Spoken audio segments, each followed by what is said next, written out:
Chess ઓલિમ્પિયાડમાં ભારતને પ્રથમ વખત ગોલ્ડ મેડલ મળ્યો. સાથે જ ભારતીય પુરુષ ટીમ ટુર્નામેન્ટમાં હારી નથી અને 19 પોઈન્ટ સાથે ઓપન કેટેગરીમાં ટોચ પર છે. હંગરીની રાજધાનીમાં આયોજિત ચેસ ઓલિમ્પિયાડમાં ભારતે ઐતિહાસિક ગોલ્ડ મેડલ જીતવામાં સફળતા મેળવી છે. વર્લ્ડ ચેમ્પિયનશિપ ચેલેન્જર ડી ગુકેશે ફેબિયાનોને હરાવ્યો હતો. ચેસ ઓલિમ્પિયાડમાં ભારતને પ્રથમ વખત ગોલ્ડ મેડલ મળ્યો છે. હંગરીની રાજધાની બુડાપેસ્ટમાં આયોજિત ગ્રાન્ડ માસ્ટર અને વર્લ્ડ ચેમ્પિયનશિપ ચેલેન્જર્સ ડી ગુકેશે ફાબિયાનો કારુઆને હાર આપી ભારતને પુરુષ વર્ગમાં પહેલી વખત ચેસ ઓલિમ્પિયાડમાં ગોલ્ડ મેડલ અપાવવા મદદ કરી હતી, જેની પુષ્ટિ ગ્રાન્ડ માસ્ટર પ્રવીણ થિપ્સે અને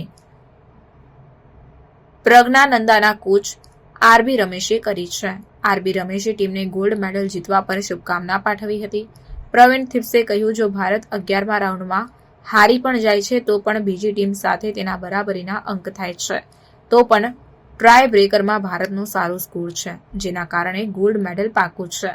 ભારતીય પુરુષ ટીમ ટુર્નામેન્ટમાં હારી નથી અને 19 પોઈન્ટ સાથે ઓપન કેટેગરીમાં ટોચ પર છે.